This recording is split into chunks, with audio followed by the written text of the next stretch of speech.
Hi, hello mga ka-curious. Magandang umaga po.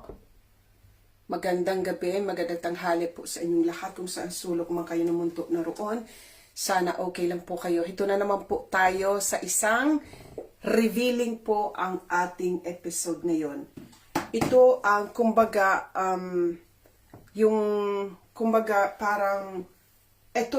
parang yung pinag-usapan natin four years, more than 4 years ago, kasi kaumpisa pa lang ng Monic Plan din noon, yung binanggit ko sa inyo na ang end game ng lahat ng ito, kasi ngayon pinoprogram na tayo for the future.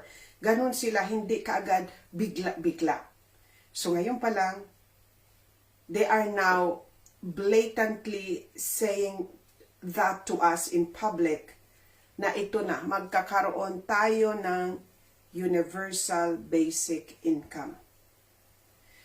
Kumbaga, kasi ngayon, tinatrabaho na nila yung digital ID, yung CBDC, yung Central Bank Digital Currency, or ang ating digital money.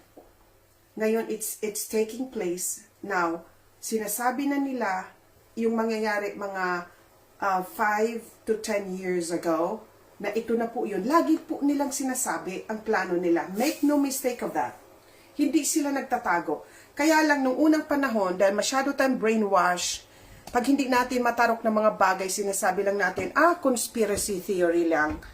Pero pag sinasabi na nila, is because they are working for it right now.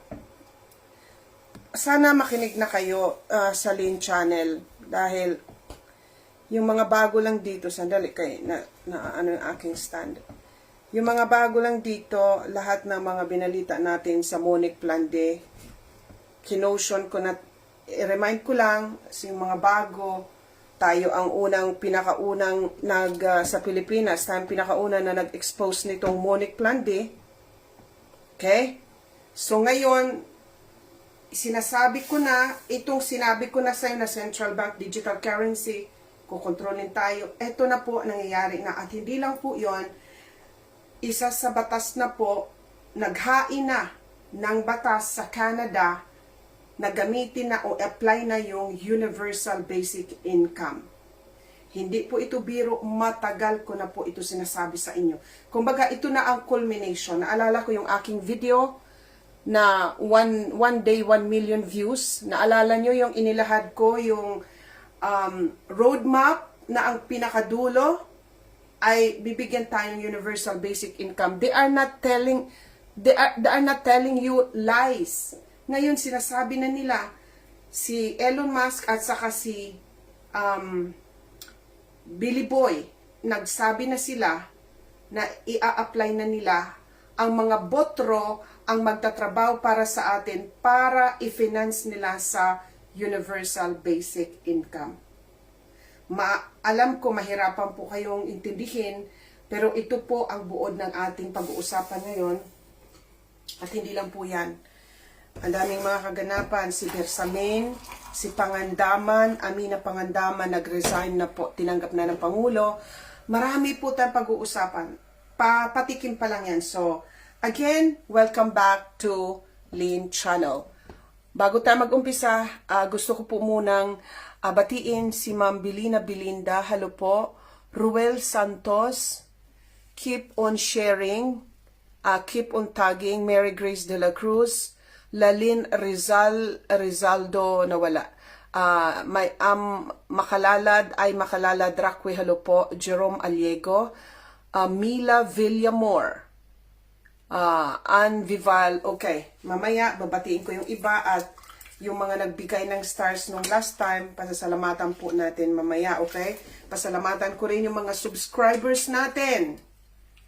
Yung mga nagsusubscribe, pwede niyong suportahan itong channel by subscribing. Pag dumadimay na tayo, magkakaroon ako ng mga, pwede tayong meet and greet doon, okay? Ngayon, masyado pa tayong kukonti, pero thankful po tayo sa mga nag-subscribe na sa Lin Channel, yung sumusuporta po at yung mga nagdo-donate. Thank you po kay Ma'am Marilyn Lynn Asiviesta, kay Sir Willie, na nandyan sa Sir Willie. sa Spain, sa Barcelona, and si Ma'am Elma Cole, lahat po ng bibigay ng tulong. Maraming salamat po. Now, dive in na po tayo kasi na-appreciate nila mga ka-curious itong pinaghirapan ko. Nagsasalamin ako kasi na mamaga ang mata ko, mukhang budlo. Uneasy ako. So, mabuti nang nagsasalamin ako dahil hindi ako nakakatulog masyado. Dahil nga tinututukan natin itong mga nangyayari sa Pilipinas, excited po ako. Ito yung time na kailangan natin magbuklod, yung nangyayaring rally ngayon, mga ka-curious, kahapon. Okay, unahin muna natin ang Pilipinas. Yung latest update kahapon, umabot daw ng 650,000. But, you know, ang kinukunan nila ng source ng pagbibilang, ang gobyerno, MD, MRD, o ba yan? Ano ba yan? So, yung nasa gobyerno, ang intention yan, i-lower ang number. So, sabihin, 650,000, it could be over 1 million. Kasi nakita nyo sa dami, mga ka-curious, at hindi lang. Alam mo yung Luneta at Quirino Grandstand, nakita nyo naman, pinupost ko, no? Tapos, itong second day is 600,000. So, they are just, I think, itataya ko yung aking alindog. They are just making up the numbers. Kasi, ang intention ng gobyerno, i-downplay yun at hindi sabihin, uy, ang dami ng para hindi maghikayat. Kasi pag sinabi nila yung totoong number, mahihikayat yung mga tao, uy, makisalo na tayo, ang dami. Diba? So, ang gagawin nila yan, ibabawas nila ang number ng mga nanood. So, wag po kayong maniwala. Meron pang last day sa bukas. So, I think it is, you are making history, so be part of history. Now, si Bersamin, mga ka-curious, okay, pakinggan natin yung mga latest update. Pinatayan si Mike Defensor ng mic habang nagsasalita, mga ka-curious. Si Mike Defensor po yung nilapitan ni Guteza para siya magsalita. Ayoko po talagang makialam sa politika. Ang katotohanan, noong pong nakaraang halalan, ako po ay inimbitahan. Wala na. Ako po ay inimbita. Wala na. Namatay yan lahat, pati LED, namatay yung mic, namatay yung monitor. Yung monitor, yung light, yung LED, namatay, microphone, may nagsabotahe. Alam nyo mga kasama, Kita nyo? ayoko po talaga. Pinatayan si Mike Defensor kasi mga ka-curious, may pasabog po siya tungkol kay Guteza. So palagay ko may nagsabotahe, pati yung screen, yung LED sa screen, yung nagpo-project ng mga namatay, nawala ng tinanggal ang microphone, nawala ng sounds. Now, hindi lang yan, umulan, palagay ko pinaulan yon. Palagay ko pinaulan yon. Kasi natakot sila na yung first day pa lang ang dami na nang nag-attend. Umulan, pero in spite na umulan, andoon pa rin yung mga tao. Kudos sa kanila. Malaking sakripisyo. Pag lumalaban ka, asahan mo na may mangyari. Pwedeng may mangyari kasi hindi mo alam yung mga, hindi mo alam kung pwedeng anong gawin nila sa di ba? Kaya kailangan paglaban ka, handa ka talaga sa consequence. Now, hindi lang po yan, hinarang, puro panghaharang ang ginawa nila. Tingnan mo, hinarang ng pulis. Nandito pa rin tayo ngayon sa EDSA People Power Monument kung saan isinasagawa ang isang anti-corruption protest na pinangunahan ng United People's Initiative. Sa ngayon ay hinarangan na ng ating mga kapulisan yung pasok at palabas ng venue at ng EDSA. Sa ngayon ay nananatili pa rin mapayapa ang pagsasagawa ng rally at inaasahan natin na mamayang gabi ay mas dadami pa ang dadalo sa naturang programa. Okay. So yan mga ka-curious, sa EDSA People's Power, hinarangan na ang People Power Initiative, ang grupo doon sa EDSA. Kanina po ito ng umaga, hinarangan ng kapulisan. So makikita nyo kahit meron silang permit, hinaharang. Puro hinaharang ginagawa nila. Hindi lang po yan mga ka-curious. Ito, United People's Initiative rally was briefly halted by a technical glitch just as organizers began playing former Representative Saldico's social media expose. Wow! Talagang pangharang talaga. Ulitin ko, ito sa United People's Initiative doon sa EDSA na hinarang na ng mga pulis, nagkaroon din ng glitch. Habang ipinoproject nila sa screen, yung expose ni Zaldico, namatayan din sila, nagkaroon din ng technical glitch. So, namatay din. So, coordinated effort po ito para patahimikin ang mga nagrarally. Okay? So, dalawang instances nung nagsasalita si Mike Defensor. Okay? And then, ito din dyan sa United People's Initiative sa EDSA. Pinatayan din. Habang pinoproject nila yung pasabog ni Zaldico. Okay? Umulan. Alam naman natin, napakadali man yung sa teknolohiya paulanin. I-disrupt po nila yan. Yan, ang galing, no? Now, nagpalabas po si Sara Duterte ng message na nakikiisa siya sa ginagawa ng mga nagpoprotesta ngayon. Take a listen. Bayan, nauunawaan ko ang galit at pagkadismaya ninyo. Nauunawaan ko ang galit ng taong bayan sapagkat sa nakalipas na ilang buwan, bago pa man sumabog ang issue sa flood control, madalas na akong nakikipag-usap at nakikinig sa mga hinaing ng ating mga kababayang overseas Filipinos ukol sa transparency, accountability, peace, at security. Nauunawaan ko ang galit ng taong bayan dahil nasaksihan ko mismo kung paano minanipula ng House of Representatives ang budget ng Department of Education. Sa halip na sundin ang listahan ng DepEd upang matugunan ang malalang kakulangan sa classrooms, misulang ginawang pork barrel ang pondong nakalaan para sa kabataang Pilipino at pinaghati-hatian ng mga kongresistang malapit sa mga makapangyarihan. Pinili kong huwag sumali sa panggagago sa taong bayan. Sa aking pagbitiw bilang kalihim ng DepEd, ininda ko ang kaliwat kanan na atake kasama na ang impeachment para lamang mapagtakpan nila ang katiwalian sa 2025 budget.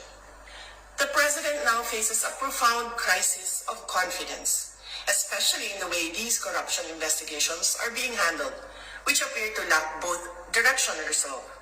We also seek clear answers on how a budget that deprived Filipinos of billions and billions of pesos was approved under his watch. Kaisa ako ng milyong-milyong Pilipinong nadismaya at nandidiri sa pamahalaang lulong sa insekuridad at walang kabusugang kasakiman. Ang karapatan nating magsalita at magpahayag ang sandigan ng demokrasya. Dapat itong pakinggan ng pamahalaan, hindi para isang tabi at baliwalain lamang. We Filipinos deserve better. Shukran. Okay. So, I will just remind you na before pa man mangyari ito, si VP Sara na ang nagsiwalat na sabi niya, dalawa lang ang humahawak ng pera ng Pilipinas. Si Zaldico at saka si Tambalustay, si Romualdez. Now, isiniwalat din niya na yung bilyon na ng DepEd, binawasan din. Naalala ko, I think tinanggal nila ng, basta ang natira na lang yata, ilan na lang nakalimutan ko, ayaw ko magbigay ng false na statement. Parang, kumbaga kakapiranggot na lang. At inulit niya naman dito, pinaghati-hatian yung pera ng DepEd.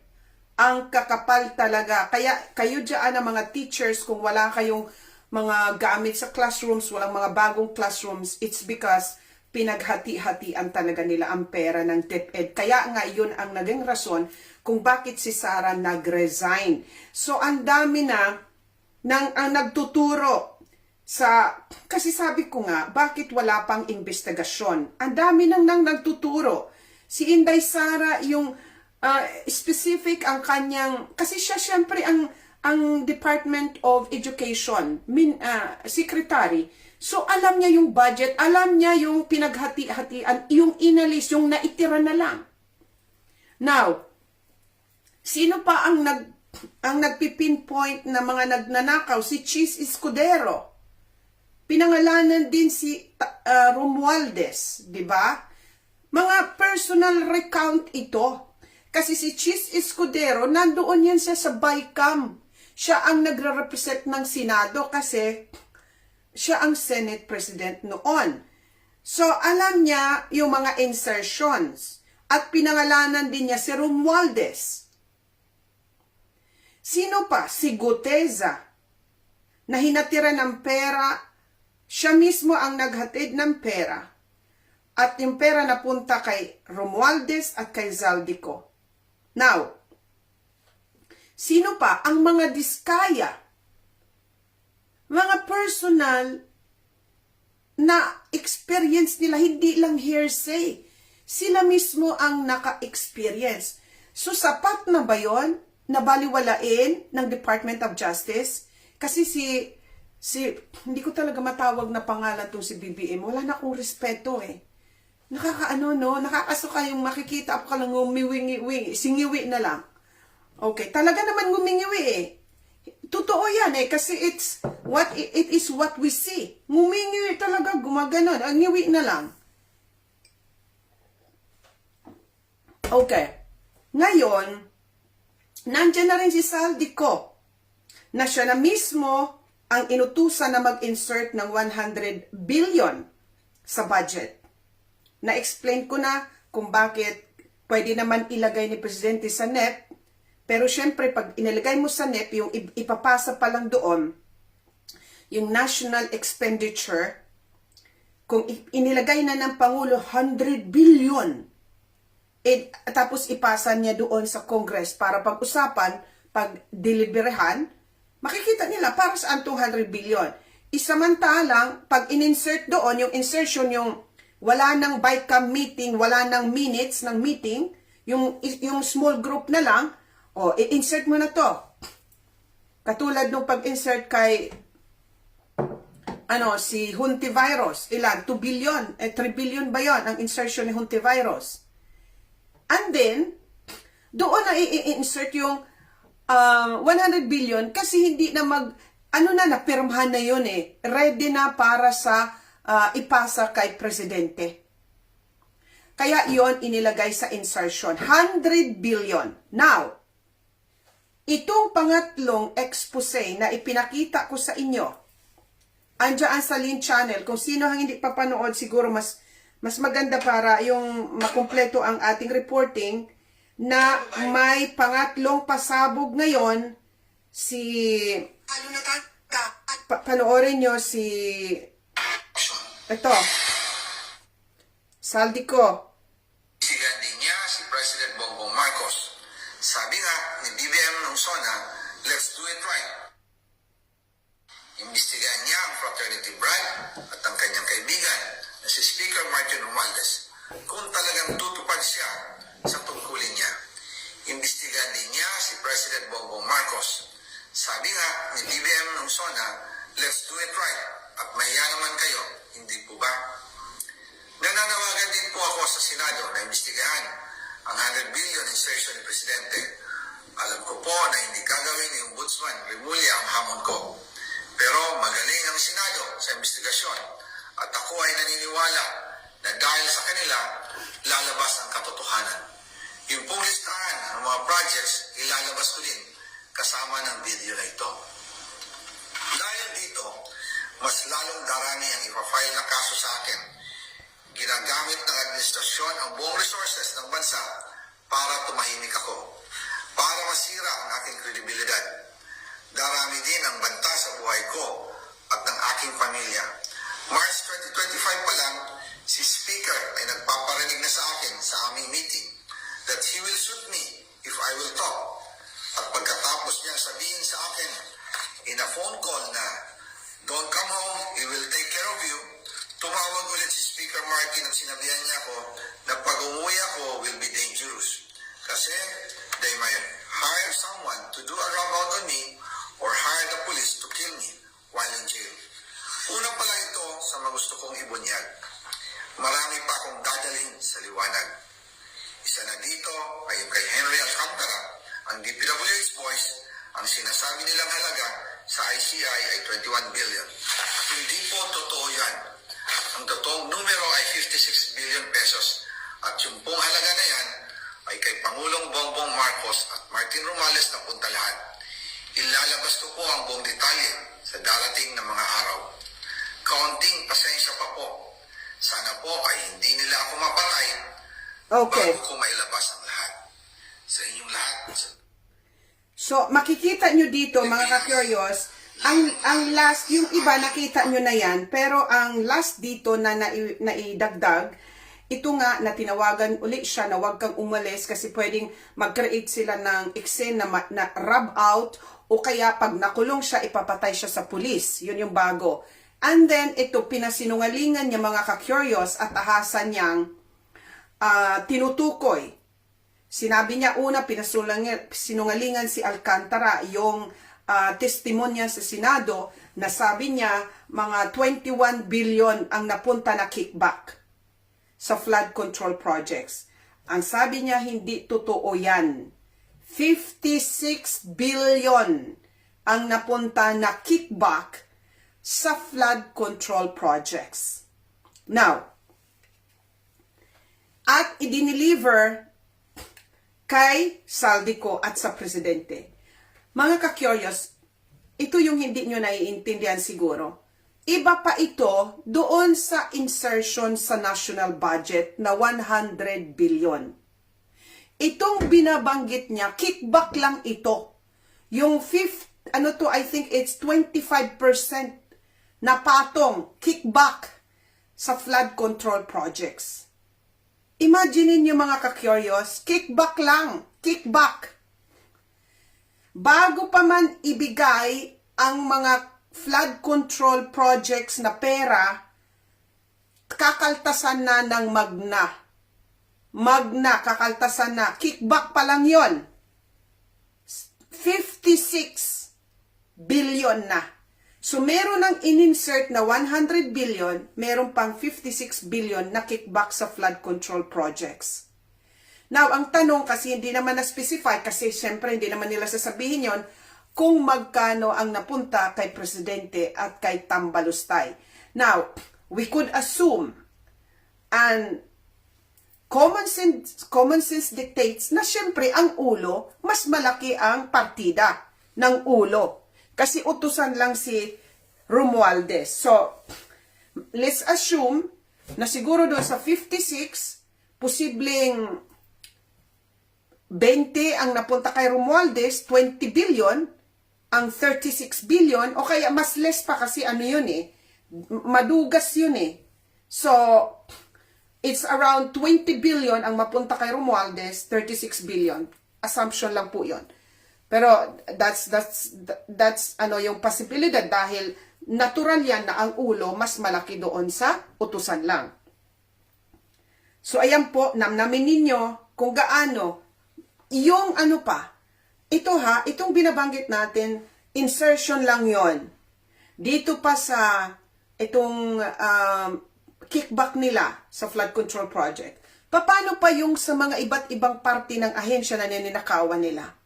Paano pa yung loto na nagpapanalo sila kailan maya may 100 million? Alam mo mga ka-curious, siguro trillion ang napupunta sa kanila. Trillion. Kasi kung mapapansin ninyo, 3 taon na yung budget nila, bawat taon nag-i-increase ng trillion ang national budget. Saan napupunta yun? Wala naman projects, walang big projects. Saan napupunta yun? Wala nga hindi nga project eh. ano pa uso na yung wala talaga yung ghost project. Hindi mo makita. As in, nire-report ng nila na finish na yung project. Pero, ghost, wala. Okay? Uso siya ngayon. So, sabi ko, trillion ang napupunta sa mga taong ito. Palagay ko. Ano na ang dami? So, aywan ko kung ano pang inaantay ninyo. Sa Mexico, nakita nyo, ipinost ko, nagrally sila, Gen Z, Generation Z, at yung mga takba. Ang lalakas na loob nila dahil puno na rin sila sa corruption. Sinulong nila ang bahay, ang parliament. Kasi, kasi sinasabi ng iba, at of course yung mga troll na mga bayaran, sabi ko, kailangan natin maglagay ng demarcation. Yung line, nasasabihin natin, oh, you have crossed the red line already. Kailan? Kailan tayo magdodraw ng line? Para tumigil na sila. Kasi halos lahat na, they are low benders. Inaamin nila. Binibend nila ang batas. Hindi lang binabaluktot, talagang binabaliktad. Yung tama, minamali. Wala nga silang kinukonsider na batas minsan, nagme-make up lang, gawa-gawa lang. Si Remulla, ilang beses na nahuli na china-challenge siya na wala naman yun sa konstitusyon o sa batas. They are just making up sometimes laws. Kasi that's how they feel. They feel so powerful na they are above the law. And that's why namumutawi sa kanilang bibig na they can bend the law kasi yun ang laman ng isipan nila. These people are. So, tayong mga mamamayan, may nagsasabi pa rin, ipagdasal natin ang katahimikan. Ulul! Katahimikan, who is the one making this mess? Sino ang nangbabalahura? Tayo ba? Ano yan, tatahimik na lang tayo, hindi tayo mag-criticize? That's the only weapon we have. Expose them and criticize. Above all, this is our money. Pera natin yon. So, mga ka-curious, now, ito ang pasabog kung bakit tinanggalan ng Mike si Mike Defensor. Mike, tinanggalan ng Mike si Mike. Tingnan nyo. Tinanggalan siya, mga ka-curious, kasi ito yung pasabog ni Mike Defensor. Nawawala si Guteza. Kawawa naman, baka anytime gurgurin na yan. Kinuha siya ng Marines to protect him. Which was being denied by the Marines. Marines, okay. Hindi na pwedeng i-deny. Tahimik lang ako, ayaw ko mag-react. But nasa kanila, nasa MC2, which is the intelligence arm of the Marines. Okay. Which is his mother unit nung active pa siya. Ngayon, Are you saying he's still there?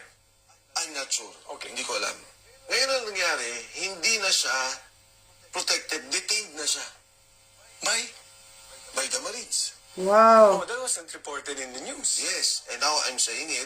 So he's now in the custody of the Marines. Of the Marines. Hindi ko alam particularly kung institutional to or there are elements in the Marines active. Alam mo, Why si is it Kevin, being informed? ngayon lang kami pwede magsalita. Dahil ngayon lang nakuha yung pamilya. Kinuha siya ng Marines to protect him. Which was being denied by the... Alam nyo, It's okay. Hindi na pwede kinuha siya, akala natin tranquila tayo, tahimik tayo, kasi nasa custody siya ng mga kamista. Yung pala, hindi na nila alam, nakadetain na siya. I think it is illegal na yung ginagawa. Kasi pag hindi nila sinasabi sa publiko, dahil meron yan kababalaghan na nangyayari. Pag hindi ka transparent, may kababalaghan yan. So, hindi natin alam kung ano na nangyayari. Now, nagsalita lang sila dahil nakuha na nila ang pamilya ni Guteza. In fact, may testimony siya dito na yung pinangalanan ni Zaldico at pinangalanan ng mga sino nga ba ito ni Guteza na nagbibilang ng pera, mga ka-curious, ay, binugbog daw yata. Ayan panoorin nyo na muna, kawawa talaga mga ka-curious. Talagang patatahimikin nila lahat ang mga nagsasalita. I-share nyo naman, i-ano nyo para... Siyempre, naniniwala ba kayo sa mga pagsabog ni Naniniwala ako 1,000% kasi sila magkakasama. Si Saldico, pinili nila yon. Hindi ka pwede maging Committee on Appropriations Chairman ng Kongreso kung hindi pumayag ang Pangulo. Pinili yan ni Martin Romualdez, pinili ng Pangulo at ipinoto nila. Maski naman ang Speaker hindi ka magiging Speaker kung hindi ka kakampi ng Presidente. Ngayon, 3 taon, sinindikato nila yung pondo. Nung una, pinoproteksyonan nila si Saldi. Di ba? Nung una, sinasabi lang, walang nakawan. Nung nagsalita na ngayon na sinasabi, ito na, sa'yo ko diniliver yung pera, sinisiraan na naman nila. Kakampi na naman daw ni Duterte. Ako wala akong pakialam sa Duterte, Marcos o anumang politika. Ang akin, nung nagsalita si Gutesa at sinabi niya yung delivery ng pera, doon ako una na napasama dito. Hindi niyo ako nanirinig, hindi ako nagsasalita. At nito lalo na, nung lumabas si Saldico, naniniwala na talaga ako na yung koneksyon ng lahat na malinaw na pamamalakad ng pagnanakaw dito sa ating bansa. Oo, sir, kasi sabi ko lang sa yung kanyang pasabog pag hindi niya ito parintusan. Anong advice mo kay Representative ko? Wala yun, ang dali-dali nun. Pupunta ka lang ng consulate dun Papa-notarize mo lang Baka na naman sabihin nila, peki yung notaryo pagdating dun. Pero the fact na nag-video tong taong to, madali na lang yung notaryo. Madali na lang yung pagpapatunay dito. Yung hiling na bumalik siya sa bansa para harapin yung mga kaso niya. At ito may sasabihin ako sa inyo si Gutesa sa ngayon, wala sa akin yan, hindi ko siya alam. Hindi na siya pinoprotektahan, illegally detained na siya. Illegally detained. Ang pamilya niya, ngayon lang araw tumakas. Kasi pinapalibutan na. Matapos magsalita ni Saldico na totoo yung sinabi ni Gutesa. Si Paul Estrada at yung asawa nabugbog dahil gusto na mag-witness. Ngayon dinala ng Chile. Ang sabi ng babae, meron daw mga katungkulan yung mga nagbabantay. Ang sabi pa nga, NBI. Paano kung lalabas kung ganito ang sitwasyon na ang mismong kalaban mo ang puwersa ng armado ng estado ng gobyerno? Hindi ko sinasabi mo sa mga pulis. Sigurado ko mga pulis galit na rin sa nangyaring nakawan. Pero may mga ilang sangay o individual na gamit sila para patahimikin at kitilin itong ganitong pagsalita sa katotohanan. Anong dapat gawin nga sa tipo? Magsalita mo na siya, ipanotaryo niya. Dahil pag dinotaryo niya, hindi naman niya kailangan umuwi. Sa tamang panahon, pag talagang maayos na, pwede siyang umuwi. Pero sa ngayon, hindi pa siya nakanotaryo, wala pang malinaw na, hindi pa naayos yung ebidensya, papatayin siya. Ayan. Papatayin talaga yon. Baka magkaroon ng pangalawang tarmac ni Noy Aquino incident sa tarmac. Mga ka-curious, yun na nga, yung sinabi ko sa inyo one time na may The Hague Apostille Organization. The Hague Apostille Organization na member ang Pilipinas, member ang Amerika at maraming bansa. Si Saldico, kasi ginagamit itong organisasyon na ito para itong mga, halimbawa, may mga problema ka, katulad nitong, halimbawa, magpapanotarize ka, itong mga apostille, The Hague Apostille Organization, na member tayo ang Amerika kung saan nandoon si Tambalustay, pupunta lang doon si Tambalustos para ipa-authenticate o mag-swear siya doon ng oath na itong binabasa ko ay totoo ito. And it is already good as legal. Kasi member ang Amerika kung saan siya nandoon, member ang Pilipinas dito sa Hague Apostille Organization na ito. So, wag nilang questionin na ano lang daw yun, salisalita lang, wala naman ng abogado na nag-swear siya ng oath. Tapos, ang problema niyan, katulad nung ginawa ni Gutesa, meron nga siyang pina-authenticate niya yung kanyang declaration, yung kanyang oath. Sinabi naman ngayon, illegal. Hindi talaga pumirma doon yung lawyer na yon. So, gagawa lagi sila ng problema or pasisinungalingan nila lahat yon. Dahil nga mga sinungaling sila, magsisinungaling sila kasi wala sa kanila ang katotohanan. Kaya, matuto na kayo, dalawa lang uulit-ulit ko ang kasinungalingan at katotohanan. At sigurado tayo wala sa kanilang katotohanan. Kaya kung wala sa kanilang katotohanan, lahat ng lalabas sa bibig nila, puro gawa-gawa yon, pagtatakip at kasinungalingan. Tandaan nyo yan. Kaya papatong-patong yan ang kanilang kasinungalingan at ang kanilang paggagawa ng eksena o kwento dahil sinungaling, nasa side sila ng kasinungalingan. Hindi man sila mahuli ngayon, maya-maya, lalabas yan. Kaya nga lumalabas na sa mga bibig nila, di ba? So, matindi ito kasi yung si John Paul Strada, kung hindi ako nagkakamali, ito yung nag-witness si Guteza na tinuturo niya si John Paul Strada yung nag-receive ng pera na idiniliver nila na nagbibilang. Ngayon, itong si John Paul, mga ka-curious, at saka yung, pakinggan ninyo ha, John Paul Estrada, si Bicol, yung asawa, Bicol Representative Saldico's aide, at saka yung wife, were beaten up and were flown to Chile. So, binugbog itong si John Paul. At saka yung katulong or katuwang ni Zaldico at ang kanyang wife.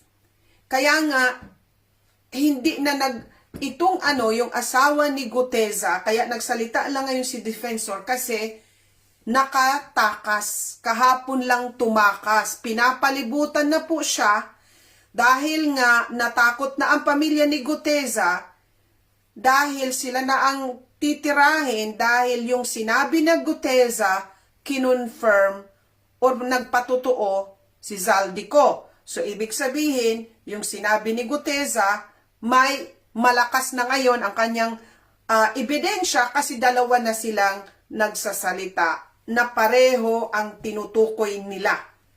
Okay? So, sa korte yon, patay ka na. Kung nasa husgado lang tayo, diin na si Niwe at si Tambalustay. At itong kanilang pananakit, ito na po ang pagpapakita. Pag ikay to the point ay nananakot at may physical na harm na, pakita na yan na ikay takot na takot ka na, gagawin mo ang lahat mapagtakpan ang katotohanan. Yun po yan. At ang nakakalungkot pa, mga NBI personnel daw ang involved.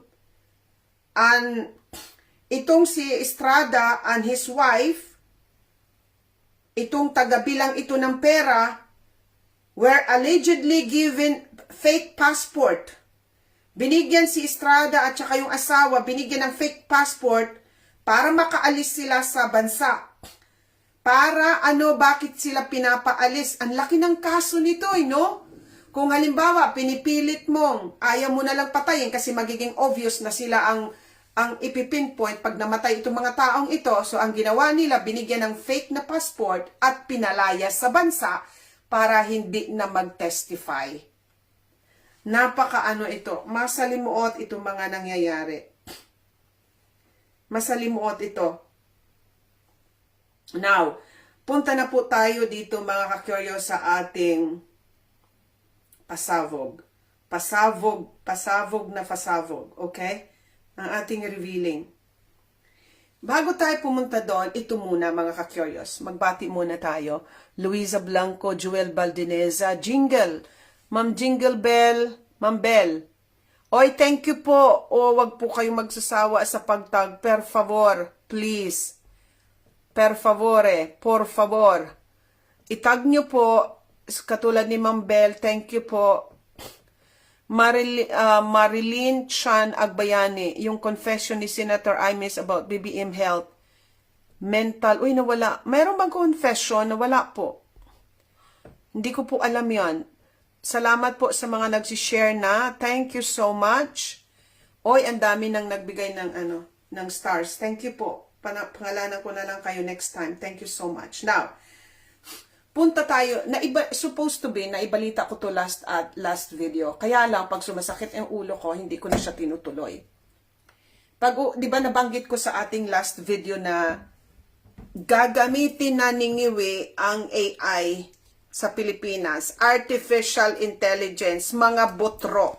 So dito tayo nakakonsentrate ngayon ang ating topic sa botro. Okay, kasi yun po ang agenda. Ang next na gusto nilang mangyari sa mundo. Kaya makinig po kayo. Kung nahihirapan kayo yung mga bago, kasi marami tayong mga bagong followers, sikapin po ninyong intindihin. Imbis pag nahirapan kayo, kasi ang tendency pag ang taong walang alam, sabi nila, ay, fake news yan, ay, ano yan, conspiracy theory lang, naluloka lang babaeng yan, ano yan, haliparot, o ano yan, nagpapadami lang yan ng ano, ganun lagi. Ang yung mga makikitid ang isip na talagang nahirapan siya tanggapin, ang katotohanan, ganun, titirahin ka, sisirain ka. Kaya, bear with me, take time to understand. Meron po, American author and investigative journalist. He is known for his work on climate change, energy homelessness. He is the author of bestsellers like Apocalypse Never and San Francisco. And is founder po siya ng research organization Environmental Progress. Kilalang kilala po ito si Michael Shellenberger. I-research niyo po. Now, si Michael Shellenberger, he came up with a Substack followed ng mga magaling po ito, mga kakurs. He is writing bestseller books. Ang author siya ng, he is also an investigative journalist. So, hindi yan magpapalabas. Ang lahat ng kanyang Substack ay followed ng mga scientific evidence. Now, ang sinabi niya dito, itong digital ID na ipinipilit ng ating gobyerno sa buong mundo, government are now pitching digital ID as a solution. Ang dapat maintindihan ninyo para ma-accept natin as something na, uy, ang ganda, uy, mapapabilis ang buhay natin, uy, para mapuksa ang korupsyon, uy, para matapos yung illegal immigrants or illegal migration, di ba? Yun yung nireport ko sa inyo dito sa UK. Sabi ng aming Prime Minister, hindi kayo imamandatory ang digital ID para sa mga workers, yung mga nagtatrabaho. And guess what? Meron mahigit 3 million signatures ngayon. By this coming November, kailan ba yung date? Nakalimutan pa. But anyway, this month, itatakel na po, mga ka-curious, dito sa Kongreso sa UK. Pag-uusapan kasi pag meron nakagather ka ng petition na umabot ng 100,000 signatures, pag-uusapan yan sa Kongreso. And this one, umabot ng mahigit 3 million signatures kasi we are pushing. Ayaw namin ng digital ID. Mga ka-curious, ito yung usapin na ayaw nila. Kaya itag nyo na po ngayon, please try to share sa mga grupo para po ito sa usapin sa buong mundo, hindi lang sa Pilipinas. Kaya lang mas nauuna kayo kasi yung mga leaders ninyo nagpupush. Now, according to Michael Shellenberger, gagamitin nila ito ang rason sa illegal migration. Ano yung reason dito sa Europe? Kasi yung money laundering. Kaya bawasan natin kasi tinatago daw yung mga naglulonder, nagnanakaw, gumagamit sila ng cash para hindi matrace ang kanilang mga illegal activities. So, ginagamit nila money laundering dito sa UK na sa January 2027, babawasan na po ang paggamit ng cash. May limit na. Hindi ka na po pwedeng magbayad ng cash more than 10,000 euros. So, pag gusto mong bumili ng sasakyan na cash, lupa na cash, bahay na cash, o ano man na hihigit sa 10,000 euros, illegal na po. at papatawang ka na ng multa. Okay? So ngayon itong si Michael Schellenberger, nag-warning siya na itong digital ID ay totalitarianism. Kukontrolin ka, hawakan ka. Sabi niya, China already uses digital ID plus social credit to control speech, movement, banking, and behavior. Yun na nga, para mapasunod ka, hindi ka lumaban, lahat ginagamit na nila itong social credit score. Bibigyan ka ng social credit score. For example, ikaw, sino yan? Si Mary, meron kang 100 na credit scores. Anong ibig sabihin yan? Parang dito sa amin, meron kaming driver's license. Pag nag-overspeeding ka, kasi binigyan kami ng score na 20 sa pagdadrive. Pag nag-overspeeding ka, bawasan ka ng 5 points. So, 15 na lang. 15 points ka na lang. Ilang beses, ako actually, nasasabi ko ta kasi, pag naubos na kasi marami kang violations, ako na, I am telling you because this is my personal experience. Naubos na ang aking kasi mahilig ako mag-park. Pag natatamad ako, mag-park ako na lang kahit saan kasi pag wala akong pasensya maghanap ng parking. Tsaka overspeeding. Now, ang ginawa sa akin, either na magbayad ka ng multa na 1,000 euros, kung hindi ako nagkakamali, or mag-attend ka ng classes. So, pinili ko, nag-attend ako ng ilang beses yon every Saturday, nag-attend ako ng classes para makuha ko yung 20 points ko sa driving. Ngayon, i-apply nila ito sa credit score. Halimbawa, nag-jaywalking ka lang. Kahit anong ginawa mo, ka ng sigarilyo, nagtapon ka lang, nahulog, nakunang ka ng kamera, nahulog yung papel. Multa ka na, tanggal na yan sa credit score. Yung credit score mo, pag naubos na, kasi marami ka nang na-violate, kahit yung mga kukunting araw-araw, ayun na, pwede ka nilang ikulong, o pwede kang magkaroon ng halimbawa, maglinis ka sa public place, tagalinis ka doon. Hanggang mabuno mo yung yung parusa mo, kung anong klaseng parusa ang ibigay nila sa'yo para maibalik sa inyo yung credit score mo. Ganun ang gagawin nila. Ginagawa na po iyan. Ang problema, mga ka-curious, kasi yung credit score mo, titirahin nila kung may pinost ka sa social media na hindi nila gusto. Kung ano man movement mo na hindi nila nagustuhan, yung banking behavior mo, o hindi ka kung ano-ano, basta kung anong ayaw nila, pwede ka nilang bawasan. Now, the West is following the same script. Itong binabasa ko sa inyo, it is part of his Substack, yung kanilang pag-iimbestiga ni Michael Schellenberg, okay? The West is following the same script. First, ito yung sinasabi nila, na ayon yung maniwala sa akin, lahat ng ito, sinabi ko na to, kaya lang, mas gusto kong sabihin sa inyo kasi ito, expert po ito, investigative journalist, trabaho po niya, doon siya nabubuhay sa pag-iimbestiga. So, what I'm telling you, and nobody can debunk this because it is in the Substack with evidences. Okay? You can research this. Now, ang sasabihin nila sa umpisa, yun yung sinasabi, stages yon.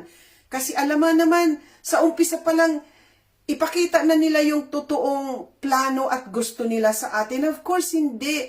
May lugar yon, may time na mag-enjoy tayo. Uy, ang ganda. Ang bilis natin yung mga transaction, transparent lahat. Kasi ang niya na mag-enjoy tayo, and then pag ang lahat na ng tao or majority na ng tao, doon na nila yan, ipapakita ang totoong plano at kulay na gusto nila. Now, sa umpisa, sasabihin naman nila yan, ay hindi naman namin inaalis ang cash. Voluntary lang kung sino lang ang may gusto.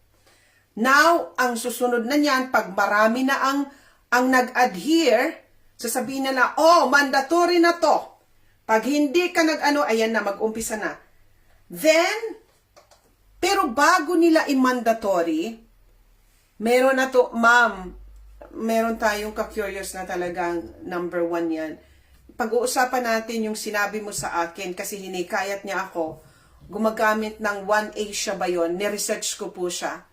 Yun na po yun na pag nag-adhere ka sila, bibigyan ka ng reward.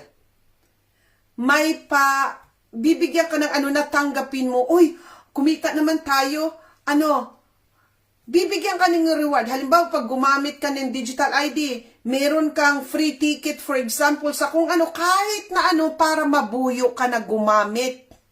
Sa gusto nila, sumunod ka. First, this rewards. Then, pagkatapos niyan, na nini-reward ka na, dito na, kasi pumasok ka na, tinanggap mo na, wala ka ng lusot, lahat na yung pera mo nasa bangko na, numero na lang kasi wala ka ng physical na mahahawakan na pera, dito na magsisit in ang punishment. Kasi mga jijimon tong mga ota na to. Kaya ano ang gagawin ninyo? Resist sa umpisa pa lang. Huwag kayong magpa-umpisa. Kasi ang mga tao lagi, yung comfort, yung komportable ka, ayaw mo magsakripisyo ng konting panahon kasi gusto mong may kita ka na kaagad, gusto mong wala ka ng pakialam sa mangyayari sa mundo. Ang iniisip mo na lang yung pansarili mo. Huwag ganon. Resist. Kasi pag ngayon, okay, kumita ka ngayon, di ba? Tuwang-tuwa ka. Free ka. Pag binigay na nila yung reward na yan, susunod na punishment, kasama ka rin. Bumuti lang yung buhay mo for ilang months, for ilang years, later on, forever ka na, hanggang magurgur ka na, slave ka na. Okay? Yan. He also exposed the single biggest threat the public is not being told. A centralized ID system creates a massive cybersecurity kill switch. Ito, sinabi ko na rin yan. Pag centralized na ang ating record lahat, nandoon na sa isang lagakan or ang tinatawag na database. Okay? Pag centralized na yon, ang problema niyan, ito pakiano nyo nga, mga ka-curious, kasi itong investigative journalist, nakafocus dito, ang illegal na ginagawa, yung ating karapatan dito na kikitilin nila, nakatutok ang kanyang pag-iimbestiga. Kaya pwede ba itag ninyo ang mga leaders ninyo na maging aware sila? Kasi yung mga iba niyan, wala naman talaga silang alam. Wala silang alam. Majority ng tao walang alam dito. Kaya kung concerned kayo ang makikinig nitong video, hindi naman mahirap siguro itag nyo yung mga kakilala, lalo yung mga leaders ninyo. Yung mga governor ninyo, mayor ninyo, itag ninyo. Okay. Pag nakacentralize na yung ating record, nandoon na sa database, madali na ma-hack. They can access to your bank, your medical records, your identity, your entire life. Kaya nga, ngayon, naalala nyo yung sinabi ni Klaus Schwab, dati ng World Economic Forum, na itong COVID noon, yung pandemic will pale in comparison sa mangyayaring cyber attack. Kumbaga, katiting lang itong nangyayari na problema ng Monique Plandi kumpara sa problema ng cyber attack. In the future, hindi lang in the future, ngayon na, di ba ilang beses ko nang na-report sa inyo na na-hack ang buong system? Di ba ilang millions ng datas nakalabas na? Yung mga phone numbers, yung mga address mo ng bahay mo. Kasi anything that is online na nasa internet is hackable. Mga leaders natin, napaka-vulnerable nitong sistema. Kasi kung sinong bansa or sinong individual ang magaling sa computer, pwede nilang ma-hack. Pwede nilang, ilang mga data breaches na nahack nga yung aming Department of Defense ng UK, na-hack. Now, pwede silang pumunta sa bank account mo. Kasi nandoon na sino ang may-ari ng database. Mga Gigimon, si Larry Ellison. Si Larry Ellison. Si Larry Ellison yung number 1 na in-invite ni Trump sa White House. Na gusto niya, siya yung inutusan dito sa database. 500 billion ang budget ni Trump para lagakan ng ating mga data sa buong mundo. 500 billion US dollar. Now, yung mga tao na may hawak niyan, mga Gigimon yon, pwede nilang targetin yung bangko mo, i-hack nila, kunin yung pera mo kung anong gusto nila. So sabi ni Michael Schellenberger, they can access to your bank, medical records, your identity, your entire life. All in one breach. This isn't convenient. This is a digital cage and they are building it fast. Yon ang pinagkakahabalanan nila. Ang Substack ni Michael Schellenberger, ang title na pwede niyong hanapin, ang title is Public. Mga politiko sa Pilipinas, punta kayo, hanapin niyo yung Substack ni Michael Schellenberger na ang title Public. Ito ay tumatalakay sa digital ID bilang pangunahing banta sa malayang pananalita at isang pagpapalawak ng censorship industrial complex. This is all about control and censor. Okay? At ang ano dito, 'di ba, meron tayong freedom of expression na nasa number 1 yan sa ating saligang batas. At ito, ang purpose talaga nito, ang banta ito sa ating malayang pananalita. Iniuulat niya na ang mga organisasyon tulad ng US Agency for International Development or ang USAID, itong nagpupundo po ng Amerika sa lahat ng halos lahat ng bansa sa buong mundo ng agenda nila, kahit na yung mga gwera, kahit na yung paggurgor sa mga leaders na gusto nila regime change, color revolution, dito po sa USAID ipinapalabas ang pera. Ayon sa kanya, itong organisasyon na USAID ay nagtataguyod na mga sistema ng digital identification na ayon kay Schellenberger ay maaaring ikabit sa mga social media account upang payagan ang mga gobyerno at mga kaakibat na entidad na parusahan ang mga individual dahil sa kanilang pananalita o gawi sa pagbabasa online. Yun yung sinasabi ko, at tandaan nyo na ibalita ko na sa inyo na hindi na magtatagal sa Australia, may sinusulong sila, and I think it's in Denmark, na ibalita natin, nakukonfuse ako sa dami ng mga information sa mga bansa din, na nagsusulong na sila ng batas para daw protektahan yung mga teenagers. Ipinagbabawal nila mag-access sa internet. Ang sabi nila ay kasi marami daw ang mga nangyayaring hindi maganda sa internet. Kaya yung under 16, ayaw nilang pumasok or mag-create ng account sa mga social media. Ang catch niyan, makinig kayo.